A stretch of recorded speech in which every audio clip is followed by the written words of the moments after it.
Salut YouTube, j'espère que ça va, moi c'est Jérémy pour Inevi Academy et aujourd'hui on va parler de ce rig, pourquoi on l'utilise et quelles sont les pièces qui le composent.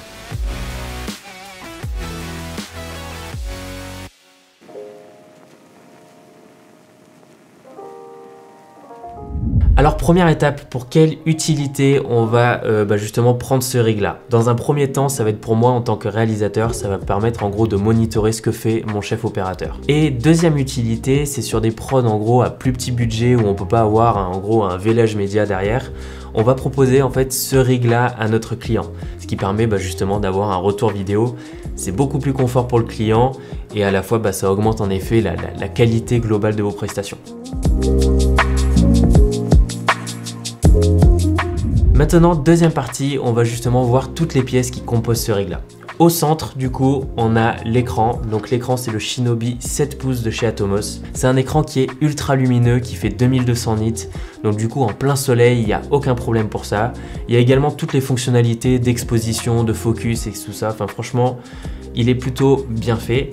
On a également des ports SDI, on a des ports HDMI, donc ça permet en fait d'être ultra flexible selon en fait la typologie de caméra qu'on va avoir. Autour de cet écran là, on a monté une cage de chez SmallRig qui permet du coup d'accrocher le pare-soleil pour avoir encore plus de visibilité en extérieur et surtout d'accrocher ces deux petites poignées là. Au niveau de l'ergonomie, du coup, c'est vachement pratique.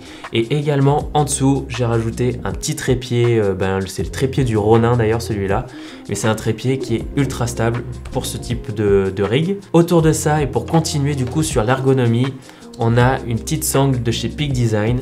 Alors du coup, Peak Design est ultra connu justement pour son système d'encre. Donc là, c'est vachement pratique. Si on a besoin d'enlever la sangle, on peut sans problème. Et ensuite, on va passer du coup à la partie transmission. Donc là, au-dessus, on est parti avec le Axoon, le Cineeye 2S Pro, qui est un transmetteur HF qui fonctionne quand même super bien.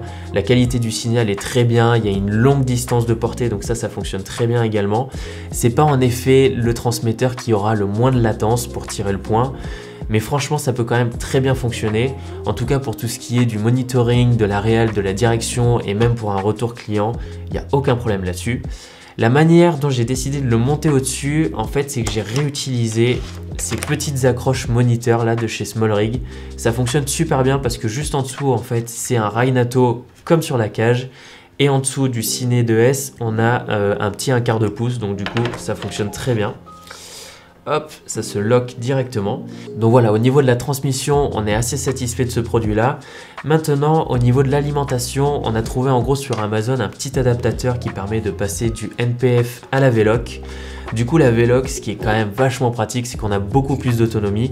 Ça permet de tenir le moniteur toute la journée et surtout, on peut alimenter en même temps l'écran et en même temps le transmetteur avec justement des petits câbles qui partent de d'étape jusqu'à du DC input. Donc ça fonctionne très bien. D'ailleurs, dernier petit tips, ici j'ai utilisé un gaffeur avec marqué R dessus et du coup le transmetteur a marqué T. Ça me permet justement de les reconnaître beaucoup plus facilement quand je les sors en gros de la valise. Voilà, surtout n'hésitez pas si vous avez des questions, on y répondra, il n'y a aucun problème. C'était Jérém, on se voit sur la prochaine, salut.